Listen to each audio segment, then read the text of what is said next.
Muitas enzimas, pessoal, elas necessitam de cofatores para a sua atividade. A maioria das enzimas, elas necessitam da associação com outras moléculas ou íons para exercer o seu papel catalítico. E essas moléculas no qual as enzimas precisam ser associadas para exercer a sua atividade, essas moléculas são denominadas de cofatores. Então, cofator é o componente químico necessário ao funcionamento de uma enzima. E, em geral, esses cofatores eles são capazes de auxiliar na execução, então, das reações químicas que podem ocorrer aí que na verdade não podem ocorrer pelo conjunto aí dos aminoácidos presentes nas enzimas. Então, o sítio catalítico da enzima por si só não é suficiente para catalisar a reação. Então, nesse sítio catalítico é necessário outras substâncias, outras moléculas ou íons, para que essa enzima, então, tenha capacidade de catalisar a reação. Uma enzima, pessoal, sem o seu cofator, ela vai ser denominada de apoenzima, como eu estou demonstrando aqui para vocês. Já a enzima completa, com o seu cofator e apresentando o seu sítio catalítico ativo, ela então vai ser denominada de holoenzima. Então, apoenzima mais cofator, eu tenho uma holoenzima, ok?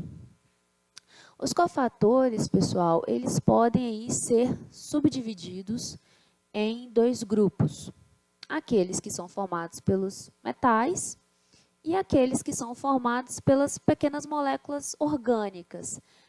Os cofatores orgânicos, eles são denominados de coenzimas. E as coenzimas, normalmente, elas são derivadas aí de vitaminas. E essas vitaminas, que são aí os nossos cofatores orgânicos, ou seja, as coenzimas, elas podem aí se ligar à enzima de forma forte, ou seja, firmemente, ou se ligar à enzima de forma fraca, ou também a gente pode falar frouxamente, né? Se liga, mas se liga de forma fraca, frouxa, ou se liga de forma extremamente forte, se liga firmemente. Então, as coenzimas que estão ligadas de forma firme às enzimas, elas são denominadas aí de grupos prostéticos, como eu coloquei aqui para vocês. Já as coenzimas que estão associadas, mas estão associadas fracamente, frouxamente às enzimas, elas são denominadas aí de co-substratos, como eu escrevi, né, por aqui para vocês no slide. Um outro ponto importante para colocar aqui para vocês é que a parte proteica da enzima, né, de uma enzima, ela vai ser denominada de apoenzima ou apoproteína, beleza? E, como a gente falou, alguns cofatores enzimáticos podem ser aí íons, né, como o zinco, o ferro, o cobre, o cobalto.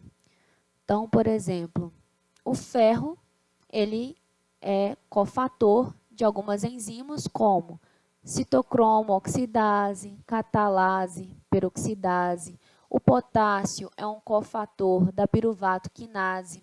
O magnésio é cofator de enzimas que são extremamente importantes para metabolismo da glicose, como a exoquinase, glicose 6-fosfatase, piruvato quinase. E, por exemplo, também a gente pode citar aí o zinco como aí um cofator de uma enzima bem conhecida de vocês, que é a anidrase carbônica. Além disso, também funciona como cofator da álcool-desidrogenase e também da carboxipeptidases A e B. Então, pessoal, esses íons, né, que funcionam aí como cofatores das enzimas, eles costumam aí fazer parte da estrutura da enzima, ou também por se ligar aí às cadeias laterais de aminoácidos, que frequentemente aí vão pertencer ao sítio ativo da enzima, ok? As coenzimas, que são aí os cofatores orgânicos, nós temos aí exemplos de coenzimas, por exemplo, aí a coenzima A, né, uma coenzima bem famosa, bem descrita na bioquímica. Ela é uma coenzima presente aí, na verdade, né, com a função de doar, né, grupos acil, e as moléculas precursoras da coenzima A, que vão ser obtidas pelo homem através da dieta, ela vem aí proveniente então do ácido pantotênico e também de outros compostos. Então, as coenzimas, pessoal, elas agem aí como carreadores transitórios de grupos funcionais. Então, elas auxiliam, né, as enzimas na hora de catalisar a reação, porque elas funcionam aí como carregadores transitórios de alguns grupamentos. Então, como a gente falou aí da coenzima A ela é muito famosa por transferir grupamentos acil, né, ou acetil, para outras moléculas, dentro do processo na qual aí, que ela faz parte das enzimas que vão catalisar essas reações que, no final das contas, vão formar moléculas no qual aí o produto tenha a presença de grupamentos aí acil. E uma curiosidade, vou colocar para vocês, é que a maioria dessas coenzimas, elas são derivadas das vitaminas e também aí de nutrientes orgânicos, como eu já havia colocado para vocês, que precisam estar presentes, né, em pequenas quantidades na dieta, ok? Então, quais são as principais propriedades das enzimas, que a gente já viu aqui até agora? Alta eficiência catalítica, a gente, né, observou que as enzimas, né, elas são moléculas que catalisam reações, e dentro das suas propriedades, a alta eficiência catalítica é uma das características, é uma das propriedades aí das enzimas. O alto grau de especificidade pelos seus substratos, ela realmente só vai se ligar e catalisar a reação se o substrato ele realizar ligações químicas com o sítio ativo daquela enzima. Ela não vai catalisar uma reação no qual ela não tem afinidade, ela não faz ligações químicas com aquele substrato. E elas podem ser reguladas, o que é extremamente importante, uma vez que nós falamos, né, que as reações químicas no nosso organismo, elas acontecem por conta, né, da atividade das enzimas, e esse processo de regulação é importante, porque senão elas estariam constantemente em atividade, e elas precisam, então, ser reguladas para entrar em atividade apenas nos momentos necessários e de acordo com a demanda celular.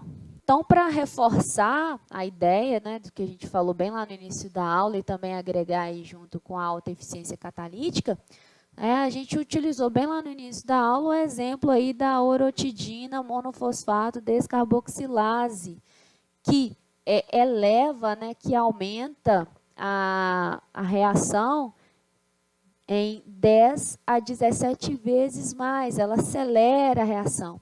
Então, aqui é para reforçar mesmo para vocês a ideia de que, de fato, as enzimas, elas são aí excelentes catalisadores, e catalisadores de alta eficiência, ok? E, além de aumentar a velocidade, as enzimas, elas são específicas, né? Como nós falamos, elas apresentam aí especificidade. E essa especificidade das enzimas, ela deriva aí da formação de múltiplas interações fracas entre as enzimas e também entre as moléculas do substrato específico. Isso é extremamente importante porque, se essas enzimas realizassem ligações fortes, né, ela teria dificuldade aí de se desligar do substrato e, consequentemente, na verdade, esse substrato aí é transformado em produto.